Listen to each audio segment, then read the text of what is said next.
You know who is a true friend or a good friend? A true friend is somebody who makes you comfortable with talking about yourself. सही रास्ता दिखाने के लिए तो माँ बाप होते हैं, आपके भाई बहन भी होते हैं, घर में बहुत सारे बड़े होते हैं, गुरु होते हैं, टीचर्स होते हैं, सब लोग होते हैं ना आपको सही रास्ता दिखाने के लिए। लेकिन फिर भी बहुत बारी वो हमें रास्ता दिखा नहीं पाते क्योंकि हम उनसे अपनी बातें शेयर नहीं करते। यहीं पे दोस्त आता है।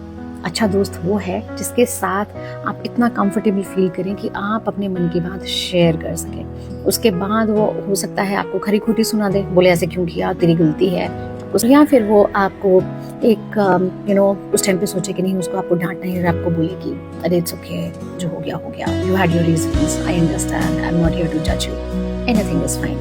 But whenever a person makes you feel comfortable with the idea of talking about yourself, going to the bottom of your heart and opening up your heart, most honest layers of your mind, that is a good friend.